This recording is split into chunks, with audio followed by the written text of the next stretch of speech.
Ladies and gentlemen, welcome to the Vandy Sports Podcast. Here's your host, Chris Lee. Commodore fans, on your feet. It's time to anchor down. Welcome to the Vandy Sports Podcast presented by Dr. Jody Jones, DDS. We are part of the 440 Sports Network. I'm your host, Chris Lee. Our guest today, Kevin Ingram. He is one of the play-by-play voices for Vanderbilt sports. We will talk Vanderbilt basketball mostly and then a little bit of baseball at the end. Kevin appears on the guest line that is presented by Michael Kendrick of the Kendrick Group. Michael is a local carpenter and a lifelong Vandy fan. He builds bookshelves, cabinets, picture frames, furniture, and made-to-order items, including a display case for my prized Dale Murphy jersey. I've seen Michael's work. He's a true craftsman. If you are in the market for custom woodwork, give Michael a call at 615-830-9458. Now, on to our interview with Kevin Ingram. Kevin Ingram joins us. He's one of the play-by-play voices of the Vanderbilt Commodores. He was in Columbia last night, as we do this on Wednesday afternoon, to call Vanderbilt to win at South Carolina. Kevin, hope you're doing well. I'm good, Chris. How are you? Good. I hear jet lag might be a real thing. Can you verify this? Well, I don't know about too much jet lag because it was a really short flight. It was like 58 minutes to Columbia and back. But, he played 3 games in 7 days and 2 road trips. It's kind of nice just to be home hanging around the house this afternoon. Yeah, I'm guessing the road trips and the mood on the plane is a little bit lighter these days than maybe it was a month ago. Yeah, definitely. These last 2 trips, especially the trip to Florida over the weekend and then last night at South Carolina, everybody feeling much better. It's interesting how much things can change in just the span of about 2 weeks. A couple of weeks ago, we were down in Tuscaloosa, Alabama, and things just didn't go very well. And just kind of hoping for better things ahead and getting Lee and Robbins healthy and team getting pointed in the right direction. Then 4 games later, all wins. You're feeling good and back over 500 in SEC play. And you look ahead to what's left, and you hope that you have some more wins left and maybe make this thing really interesting in terms of potential postseason or at least climbing up into the SEC standings to get a better seed for the SEC tournament coming up next month. Yeah, I'm looking at Vanderbilt's Ken Pom profile this morning. It may be the strangest thing I've ever seen on Ken Pom, and there's a segue here to something I picked up out of it. Vanderbilt is number 40 nationally in adjusted offensive efficiency, and that does account for strength of schedule, which theirs has been tough. But within that, effective field goal percentage, 253 nationally. Free throws to field goals, 203. Free throw percentage, 196. Now, here's where I think they start making up ground. Offensive rebounding percentage, 84. Turnover percentage, 46. What that means is they're not shooting the ball well, but they are getting some extra chances on the offensive end, and they're not turning it over, which leads me to where I was going to go next. I don't know if you've looked at Ezra Manjon's line for the last 4 games, all those wins, but it's really something. He has gotten 28 assists to 3 turnovers in those 4 wins. Yeah, it's been really remarkable. Ezra has just been off the charts good. The game in Florida, he had 8 assists and 0 turnovers, and then last night at South Carolina, 6 assists and 1 turnover. And, in addition to that ridiculous assist-turnover ratio over 4 games, he scored almost 40 points. He scored 39 points in those 4 and had 15 against South Carolina and double figures against Florida. So he's been so good, whether it's scoring, getting all the way to the bucket for a layup or just hitting a short jumper or setting up others. He and Liam Robbins have really worked well together. And, of course, Ezra made that fantastic pass to Tyron Lawrence, set up the game-winning 3 against Tennessee. So his decision-making, his floor presence, he plays great defense, all those things, man. Ezra just playing outstanding basketball. And, transfer from UC Davis, getting his first taste of playing through the SEC. And, there can't be very many point guards playing as well as he is right now. No, there can't be. By the way, it was 26 and not 28. My dog is very excited I've been this. Tracking that as well. Yeah. Doc says it was 26. That's correct. Right. He's going to step in and correct me. And then you got Liam Robbins, who's had, 89 points in 4 games. Again, all wins. Rebounds, 8 last night, 10 the night before, 9 the night before that, 12 the game before that. I mean, just this guy's been a beast. He really has, and I thought that game at Florida was the best game of his whole career. Obviously, a career high in points, but just the way he looked in doing it. I think there's, and whether he wants to talk too much about it or not, I think there is a challenge involving Colin Castleton that he wanted to show that he had a spot at the table among the SEC's best big men. And Liam is so skilled; he can shoot really well from the outside. I think that's one of the things really separates him from some of the others. He shot it great from three last couple games. Did a couple of them last night at South Carolina. Went 3 out of 4 against Florida, including that dagger that was right over Castleton from the left wing with just under 3 minutes to play. That was a key shot in the game. He's just been so good. Florida Saturday comes right out. I mean, it just goes to work. I think he had 13 points before we were about halfway done in the first half. And South Carolina was a little bit different. They didn't post him a whole lot as far as throwing the ball in there to him and letting him, take a jump hook or baseline fadeaway or whatever it might be, or in the paint where he's hit a whole bunch of fadeaways this season. That shot's really developed for him. It was more outside jumpers and maybe on a drive and a dish. He was able to score if Ezra got down the lane line and found him for two. Worked out well a couple times. So Liam, this is just unbelievable stretch he's playing here. One SEC Player of the Week, deservedly so, and coming back from the foot injury, he said he started to feel a lot more like himself in the second half against Alabama, even though the game was what it was. But he said that kind of got him going, and then was off and running from there, starting with that Ole Miss game. Sorry, took a minute to find the mute button. Back to the Florida game. My goodness, if you could bottle up the first 10 minutes of that game and sell it, I think a lot more people will watch college basketball. 10-01 without a stoppage of play, lots of offense, and really, frankly, that whole game, what I was able to watch, we had a birthday party for my 9-year-old, and birthdays around here for kids tend to be all-encompassing days. I'm sure you know about that a little bit. But what I got to see of it was fascinating basketball. That first 10 minutes was crazy to watch. It was like watching an NBA game where it's just back and forth and offense all the time. And it wasn't necessarily at times bad defense. It was just really good offense from both teams. But Liam got rolling right away, as we talked about a minute ago. And I have not seen a game where you blew past not just one, but two media breaks. The under-16 timeout came and went. The under-12 timeout came and went. And finally, Florida called time with 9:59 to go in the first half. And then you have all these timeouts stacked upon one another. At one point, Florida was shooting free throws, and between the two free throws, they called a timeout just to try to get the whole thing back on track. I think that was for the under-8 timeout. And finally, they got it all back to where it needed to be. But that was really an interesting stretch. And you talk about seeing some guys that were gassed. When you started to get 8 minutes or so without a stoppage in play, you see guys that are just trudging up and down the court. And I thought a couple of the turnovers that were made during that stretch were just out of fatigue.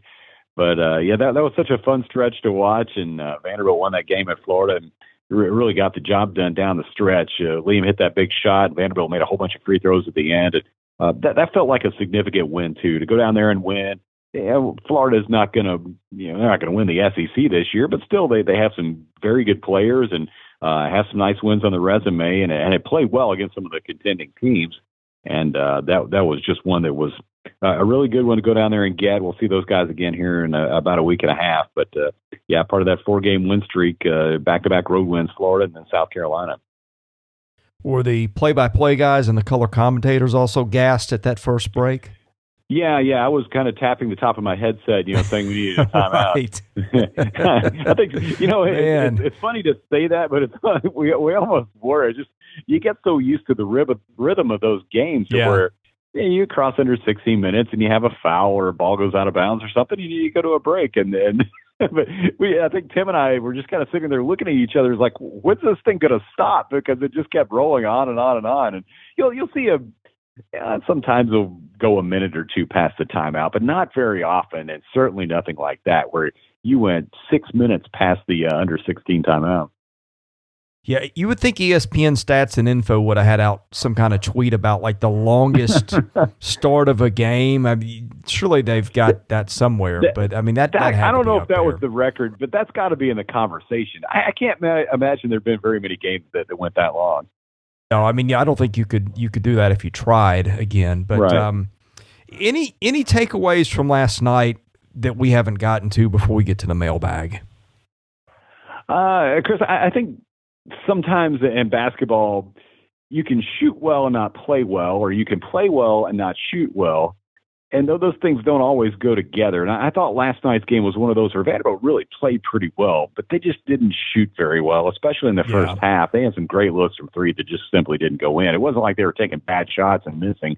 They had some good looks that, normally good shooters would knock down. And I wondered too a little bit if the 3 games in 7 days was catching up with them just a little bit. But they really played well. And Jerry Stackhouse after the game saying he was really pleased with the way they came out and executed the game plan, did exactly what they wanted them to do in the first half. And Vanderbilt built a 20-point lead by the break. Liam Robbins hit a 3 right before halftime. And South Carolina came out and they made a little run. They got it down to 14, and Miles Studi hit a couple threes. And it felt like when Vanderbilt was able to steady the ship a little bit right there and push the lead back up to 20, it felt like it was in pretty good shape. And, South Carolina trimmed it down to 9 toward the end of the game, but by that time it was pretty much out of reach, and Vanderbilt just needed to hit a free throw or two to get at the finish line. It was not the atmosphere you'd expect to see in Columbia. It was a really small crowd and just not very loud, or just a lot of energy or buzz in the building for the South Carolina team that had only won 2 conference games. They had won at Ole Miss in the previous game that beat Kentucky last month. And Gigi Jackson, there seems to be something going on there with him. Yeah. But you'd done the social media thing a couple weeks ago and been coming off the bench and just watching the body language and what it looked like when he was in the game and when he was out of the game. Coach Paris may have his hands full with that situation, and Gigi's probably not going to be there very much longer anyway if going to the pros is his plan. But for Vanderbilt, hey, anytime you go on the road and win in the SEC, you'll take it every single time. I'm sure your session with Jerry Stackhouse was probably a little rushed, given that you guys had a plane to catch and everything. But did he have anything of interest to say when you guys talked to him post game? We talked mostly. He talks a lot about just executing the game plan and how his team is. I think he's just really proud of these guys, really the way they've stuck together, and through some adversity this season. Certainly, there have been some injuries and been some tough losses, and you go back to non-conference play when you had a couple of games that you normally think you would probably get, and no disrespect to those teams, but to teams like Southern Miss or Grambling, you think you had those games on your schedule at home. You figure, okay, those are good opportunities for us to get wins. And you look at those 2 teams, they played really well. They're both either at the top or at least second or so in their respective leagues. Vanderbilt played a really difficult non-conference schedule, and some of those wins and games are games that keep on giving. You think about Pittsburgh, how good that win looks now. And I think for Coach Stackhouse and his staff, I think they're just really proud of the way these guys have stayed the course and kept going in a good direction. And it feels like they've found about an 8-guy rotation that's really working for them. When you look at who all's been playing the bulk of the minutes, you're seeing a little bit of the guards, Paul Lewis and Noah Shelby, but not a whole lot. You're seeing more of the veteran guys. Colin Smith has been the main one of the freshmen that's played quite a bit during this 4-game win streak. And I have a feeling you're probably going to see this group of about 8 players or so is going to be the group that's going to take this team, all the way to the finish of this season. And you kind of see how it goes. But again, I think they're just really happy the way these guys have stuck together and played. And you've heard the players say the same thing about the coaches, that they never really wavered in their faith in them. And but having a guy like Liam Robbins and a point guard like Ezra Manjon, if you start with those 2 guys, they're going to be a plus for any team. And you get some really good performances like we've seen from Tyron Lawrence, and we've seen from Jordan Wright, or some of the others. Trey Thomas has had a couple really nice shooting games during this stretch, and boy, that's a pretty good recipe for this team. And it's one of those things too, when the shots go down, everything looks a whole lot better. But this team just ran good offense and have been able to get those good looks. You mentioned Pitt. I know the ACC is the worst it's been, who knows, maybe in our lifetime. But Pitt sits atop the ACC standings in sole possession of first place at 12-3 today. Yeah, that's been crazy to watch. You talk about a team, that's made a turnaround. There's talk that Jeff Capel was on the hot seat coming into this season and might be looking for a job when the year is over. now he's got one of the best teams in the league, and certainly the best in terms of the standings. And I will say that when we saw them at Memorial Gym back earlier in the season, there was no question that they were much improved from last year. We played up at Pittsburgh last year. That team wasn't very good. But the one that came here to play, you could tell they had added some nice pieces, and they've had a terrific season. And we played NC State up in Chicago, and same thing for them. They've had a good year as well, and they're another team that's added some nice players from other places and have had a nice season. You think about playing tough games and good teams in the non-conference and ones that are going to reward you in terms of the schedule rankings and those things. Vanderbilt did a whole lot of that. St. Mary's has turned out to be really good out in the West Coast Conference. They might unseat Gonzaga as the team at the top of that league this season. So yeah, there's some really good games and good opponents in the non-conference. And boy, you look back and you wish you had a couple more of those wins in the win column, but say the game against Pittsburgh could have gone the other way, and Temple was an overtime game. So sometimes those things sort of even out. It seems fans have more questions than usual. Who knew? Are you ready for the mailbag? Sure, let's do it. All right, our mailbag is sponsored by Sutherland and Belk, a family-owned injury law firm. If you or a loved one has been hurt in an accident, give Taylor or Russell a call, 615-846-6200, see what your rights are and if they can help. Foghorn says, what have you seen or noticed maybe behind the scenes about this team over the last few weeks? I don't know that there's anything really I've seen behind the scenes that would shed a whole lot of light on anything. I think these guys have just kept working hard. We have our office in the bottom of Memorial Gym, so I'm walk through the gym and see guys out there shooting, and you can tell guys have put in the work, and that's pretty evident. And just seeing guys not only working on shooting, but working on moves and drives and finishing and all those things. Yeah, you see that all the time. And this group seems like a group of guys that likes each other too, and they seem to have good camaraderie. With them on the road, eat meals and ride on buses and all those things, and you'll like the togetherness that this group has shown.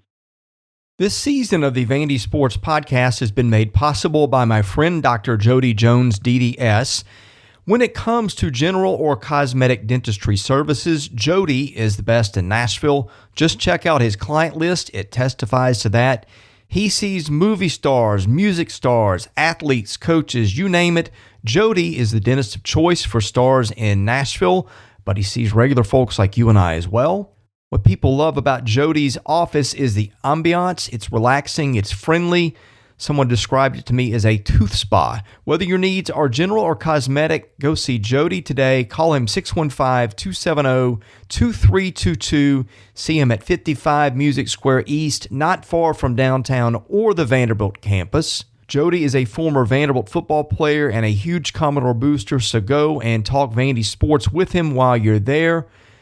Go see Jody Jones today. Thank him for his support of this podcast, because without it, this season would not be possible.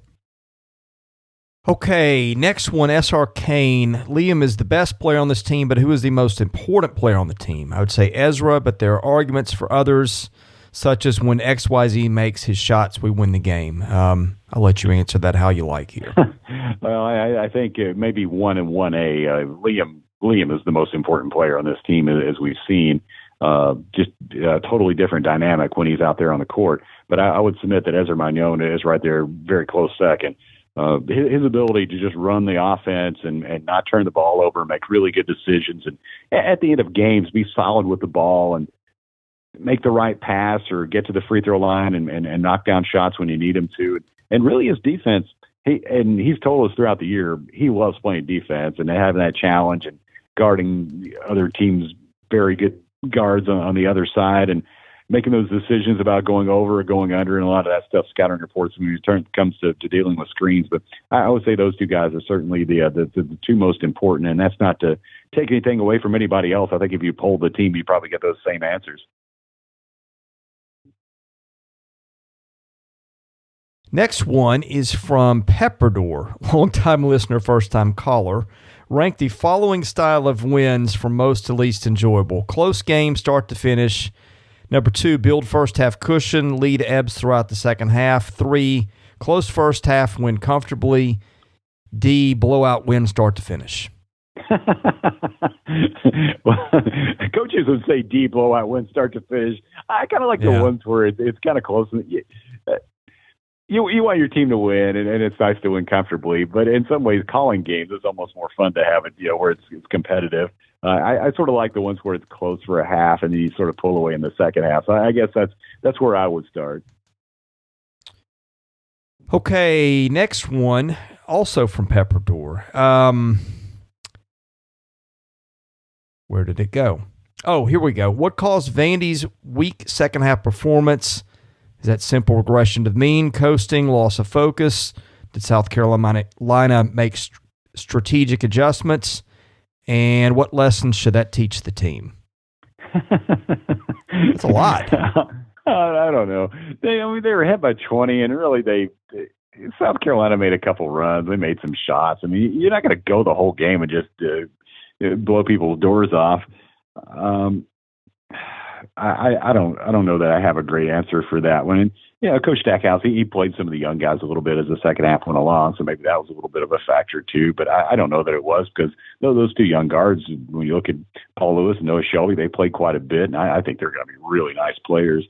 But like I say, South Carolina, they just made a couple of shots, and it got an offensive rebound or two, and Vanderbilt turned it over and fouled a little more in the second half. It was interesting in that game. There were no fouls called against Vanderbilt in the first half. And when the first whistle went against Vanderbilt in the second half, you got a lot of sarcastic applause from the South Carolina crowd. But I think just more fouls, and South Carolina shot more free throws. But really, it didn't. Only maybe one point when South Carolina cut it down to about 11 with the 3 minutes or so to go, that I really feel like this might get a little more interesting than we wanted it to. For the most part, Vanderbilt was in control of that game. The next one comes from Brain 13. A lot of this recent run has come with what I would assess as an 85% Jordan Wright. Some of that could be just because we haven't needed him as much as Liam has emerged, and Ezra or Tyron have carried the team. But how good could this team be if Jordan Wright started playing at full potential, along with Liam Robbins at full potential? Good enough to run the table? He asks. Jordan's had, I think he's had some good performances. He had a double-double against Florida, and I was talking to him a little bit yesterday before the game, and he was saying that Liam knocked heads in the game at Tuscaloosa, and he was out for a game or so and came back to play against Tennessee, and said he didn't really start to feel like he was back until the second half against Tennessee. But I think his presence, as much as anything, is what they want out of him. And Coach Stackhouse has said as much, that, his leadership and defense, and just a veteran guy who's been through a lot of this stuff, as much as scoring and rebounding and everything, they just like his hustle and his presence on the court. Now, if you could get to a situation where Jordan's, he's putting up 15 or 20 points, that's a gigantic boost for you. And think about this as well. In this 4-game stretch, Miles Studi has been one of the best three-point shooters in the SEC throughout the season. You're talking about a guy who shot 40% for the year. He just hasn't really had his eye like he had back earlier in the year. And they've won all these games without Miles really having a monster game where he scored about 20 points. So, you always want it to all be clicking on all cylinders at the same time. It doesn't always happen that way. But you've gotten good performances from different people in different games. And I think to the point here where it's like, whatever it looks like, let's just get a win. And it's not about individuals or who's playing the best. It's just about winning basketball games at this point. And you've had the performances that you need, and you've had consistent performances out of a few guys, but you've had some good showings from a number of guys during this stretch. And I mean, obviously the three by Tyron Lawrence was a monster shot to beat Tennessee the other night. Brain 13, again, how wild could the atmosphere be for the Auburn game? Any sense that the students understand this weekend's importance and will bring their A game? And what about the rest of the fan base? I haven't seen how many tickets are out or anything like that for this game, but I got to think, as far as atmosphere, it should be pretty cranked up in there. You talk about a Saturday night game, and in my opinion, I think this is the biggest regular season game of Jerry Stackhouse's tenure as coach, and so you got a real chance here to continue that climb up the SEC standings, and you want to see a good loud crowd in Memorial Gym and maybe feel like old times a little bit. I think this team I think this team definitely gets a lift off the home crowd, although they've played some really nice games on the road this season.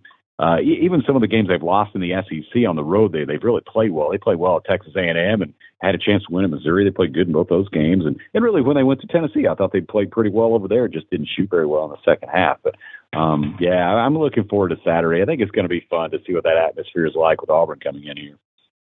Yeah, and I'll switch to baseball a minute after one more question, but this is going to be the biggest weekend for Vanderbilt men's sports in a while. That Auburn game is huge. If Vanderbilt gets that one, you can maybe start dreaming a little bit about bubble conversations for the NCAA tournament. Be a lot more work to do, but I mean they're getting to the point. It kind of reminds me a little bit of the year Bryce Drew took them to the tournament. Because, they just kind of came out of nowhere in the middle of February. They'd started banking some wins, and in fact, I remember coming on your show when you and Mark Howard had a show, and I kind of started seeing it pick up like that. Now, the dynamics are a little different. The strength of schedule isn't quite as tough as what they had that year, and they haven't banked as many big wins yet, but you can start to see the parallels forming a little bit where just kind of something comes out of nowhere. And with the strong enough close, and I think it's going to be really hard. I don't think they have much margin for error. Maybe you can lose one more game in conference regular season. I don't know that they can afford any more than that. But it's not just this craziest thing in the universe thing that it would have been, 2 or 3 weeks ago. Yeah, I would agree with that. And Tim Thompson and I were looking at the schedule before last night's game, and even look at it and say, okay, you go 5-1. You finish 11-7 in the league, and that puts you at about 16 wins or somewhere in that range. Maybe 18 wins. I can't remember. I think they will put you at 18-13 to finish up the regular season, and 11-7 in the SEC. And when that starts to look like a pretty good case. And you look at these games that are left. You don't have to play Alabama again. You're done with Tennessee, so you don't have to play either one of those two teams the rest of the way. You look at the rest of these games, and man, you can look at those games and say, okay, there's a path to win them all, and that's going to be really, really hard to do. But you got 3 at home and 2 on the road. You got road trips coming up to LSU, which they're at the bottom of the standings. And I think the game of Kentucky is going to be interesting because it'll be interesting to see where Kentucky is at that point. Are they in desperation mode, or they really need a win to try to solidify a case for the tournament? Are they on a spot where they're on the other side of the bubble and maybe checked out? I kind of doubt if that's going to be the case. And then you got these 3 home games. You got Auburn, and you got Florida again, and you got Mississippi State, which turned things around a little bit in these last couple games. So it's a difficult schedule coming up, but it's not. To me, it doesn't look quite as scary as what we saw back in January, where you had Alabama twice, and then of course you had those 2 games with Tennessee, and they're really good, and lots of road trips. And yeah, it was a tough January schedule. It was just really difficult for this team. But I think this stretch run is going to be fun to watch, and we just hope these guys can keep playing and give themselves chances to win all these games.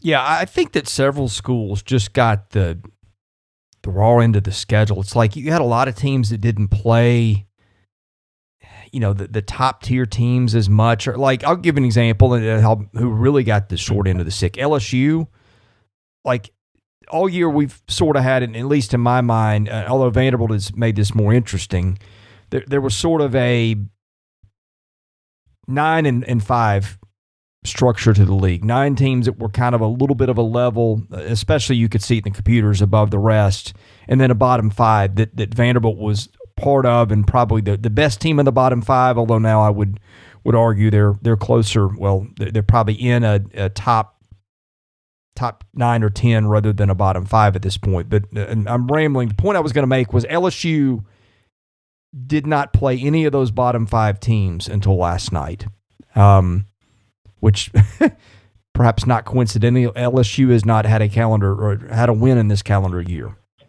Yeah, and the schedule, some years it does you in favors, and some years it does it.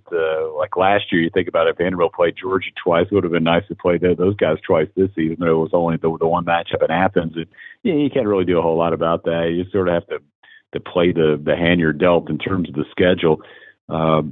I will say, in a lot of years, I think back to my time at Belmont, one thing and Belmont was a contender in his league pretty much every single season of the 17 that I called for them. But the one thing that Belmont always did really, really well was show up ready to play against the teams at the bottom of the league and beat those teams on a consistent basis. If you're going to be a contender at the top, you got to beat the bad teams, and that's one thing that program just did so well. The attention to detail in games against teams that you're supposed to win. Sometimes those can be hard ones, and that team's going to come out and give you everything they got because you're a contender in the league, and you just got to take care of business. So, we talked about how the schedule sort of sets up for Vanderbilt. You had that game in South Carolina last night. You got a road game against LSU next week. And you can't take either one of those for granted, but you certainly like your chances playing those guys better than you do trying to go to Alabama and win or something like that. Yeah, no doubt. Okay, last one from the mailbag before I ask you a thing or two about baseball. I think this is also from Brain 13. Where do you see the women's basketball team next year? Does it make the NCAA tournament, or how far off is it? Well, I think for the women's team, just getting a healthy roster of players is one of the things that Shea Ralph and her coaching staff are hoping for. They'd had the worst injury luck of any team you'll ever see. They lost 3 players going into the season that would have accounted for probably at least, you got to think, 30 points a game when you look at the ones they lost. And I think they have done about as well as you could possibly do with this group of 8 players, because one player left the program not too long ago, so they're basically down to 8. And you have to get creative and even trying to have 5-on-5 practices. I tell you one thing though, I really think that Shea Ralph and Tom Garrick and his coaching staff, I think they're going to do a good job. I think they're going to win here. One thing about them, if you hang around them for a few minutes, they are very, very competitive, and they really know basketball, and they seem to be good at talent evaluation and those things that it takes. So, yeah, I think add some pieces before next year, and you go from there. It's really been fun to see Kaja Harbison and Marnell Gerard have the seasons they've had, even for a team that hasn't had a lot of success. They've won 2 SEC games, but Kaja's just had a remarkable season. Even with all the attention that's given to her, she still found a way to get her points. She scores 19 a game and had a 41-point game a couple weeks ago when they beat A&M. Assists. I think she's per game at 4 or 5. So she's had a great season. Marnell's had a terrific season, and a lot of the younger players that are on the roster have been able to get a lot of experience. So you got to figure that'll serve them well down the road. All right, baseball. Commodores open this weekend in Arlington. TCU 3 Central Friday. Oklahoma State 11 on Saturday. Texas 10:30 Sunday morning. My goodness, that's a lot going on this weekend. Have you got a chance to go to practice or talk to Tim Corbin lately? And if so, and I know you're super busy, but if so, what's sticking out to you, or maybe what are the things that you're watching for as baseball season is close to being underway? Yeah, I haven't had a chance to watch too much of the training this spring because we've just done so much basketball that I just haven't been around a whole lot. I did sit down with Tim Corbin. We did a little preseason production meeting for our TV broadcast, and we talked to him for an hour or so the other day. And one of the things that I think is going to be interesting to see is how the weekend rotation shapes up. And you feel like you got about 5 or 6 guys for the 3 weekend spots and then the midweek spots, which early in the season you sometimes have 2 midweek starts. So that gives you a little extra time to sort some of those things out. But I think for me, one of the things I think is really interesting is just how many good left-handers this team could potentially throw at teams in a starting role. When you got Carter Holton, who's all-American, and you got Devin Futrell, who was the midweek guy last year and really pitched well in the postseason. You got Hunter Owen, and then you got a couple. You got Sam Leboke, who's coming back, and I think he's going to have a big role. And then you got Kanich, the freshman. You got a couple other guys that were probably going to be factors. So just seeing how the pitching shapes up is going to be an interesting storyline as the season goes along. I think they're going to have plenty of pitching. It's just a matter of how the offense shapes up and just how all that fits together. And you're not going to have to score 1 million runs to win these games with the kind of pitching they have. So that should serve this team well. But I feel like this team's going to be, and I don't know that you notice a ton in terms of stolen bases, but I I think this team's going to be faster, and that's something I think Tim Corbin feels like can help this group as well. If you can get guys on base, it's not going to take as much to get them home. And when you got Enrique Bradfield at the top leading things off and running all over the place, that's a good place to start. Yeah, I feel like this will be a lot more like watching his teams from, say, 04, 05, 06, somewhere in there, than it will be maybe 2019. Yeah, the 2019 team was really remarkable with the power that they had, and I don't think it's going to be anything like that because they just don't have those kind of bats. And replacing guys like Dominic Keegan and Spencer Jones, it is a tall order when you look at the production they gave this team last year. But we going into last season, you didn't really know what Spencer Jones was going to be. He's going to have the kind of season that ended up him being a first-round pick by the Yankees. So it'll be fun. And these things always take shape as the year goes along. There's always a lot of unknowns when you go into these baseball seasons, and things start to sort themselves out when you get a little bit into conference play. So, yeah, it's a really tough stretch of games here to open up the season down in Arlington. Then you come home and play a 6-game homestand, a couple midweek games at UCLA for a 3-game series, and Austin Peay after that before you go back out and head up to Minnesota. So, yeah, it'll be here, and the next thing you know, it'll be the middle of April, and we'll be right in the middle of conference play. These seasons just seem like they've been passed to me. Speaking of the 2019 team, did you catch the Vandy boy for Gator trade over the weekend? I did, yeah. The J.J. Blade for A.J. Yeah, Fox I don't know what the Marlins were doing there. yeah, it's funny. We saw J.J. in Cincinnati last year. We happened to be up there and saw the Reds and Marlins play a couple games and saw his first career home run, hit it off Luis Castillo in one of the games we were at. And he looked like, he's a high draft pick and had a really promising future with the Marlins. I think that's really interesting. And I mean, I've heard that Adria Allegretta actually told me that the trade happened while the banquet was going on Saturday here in Nashville. They had the preseason banquet, and J.J. Blade was actually at the banquet. And I guess Tim Corbin was joking around with him at the banquet when the trade went down. And so, you go from one corner of the country to the West Coast, and I don't, in terms of organization and his development and where he goes from here, I'm not sure what that does for him, but that's an interesting trade. And AJ Puck going the other way, we saw him play against Vanderbilt for the Florida Gators, and I think I even did a game or two that he pitched in when he was here. That's horrible. I mean, getting traded is tough, and having to react to it in a setting like that where you're in front of a bunch of people, that would not be a lot of fun. No, I wouldn't think so. But I think he took it well, and I think everybody kind of had a little fun with it. Well, anyway, that's all I've got for today. Kevin, any parting thoughts, announcements, podcast stuff? The floor is yours as we end the show to promote your stuff. Be sure to check out the new edition of the Anchor podcast. Should be out tomorrow. And then also coming up on Saturday, 7 o'clock pregame, 7:30 tip-off for Vanderbilt and Auburn men's basketball. Andrew Allegretta will have all those games as far as baseball goes against TCU and against Oklahoma State and against Texas. He'll have all those over the weekend. He'll be in Arlington for those. So a busy time here, and looking forward to seeing baseball get started and then seeing if this men's basketball team can keep it rolling against Auburn on Saturday. Yeah, it's as interesting covering this beat as it's been in a while between the way the two sports are merging this week. And Kevin, I really appreciate you joining me today to talk about it. Anytime, Chris. Appreciate it, man. Thank you for listening to today's episode. We thank our presenting sponsor, Jody Jones DDS. We thank our other sponsors, Sutherland and Belk, Michael Kendrick of the Kendrick Group, and MyPerfectFranchise.net. If you're interested in sponsoring this podcast, and that's how we make this work, please email me at chrisley70@gmail.com. We also ask that you subscribe to our website, vandysports.com. That is $99 a year. You get things there that you don't get here. And of course, please rate, review, and subscribe where you see our podcast. That helps us get noticed.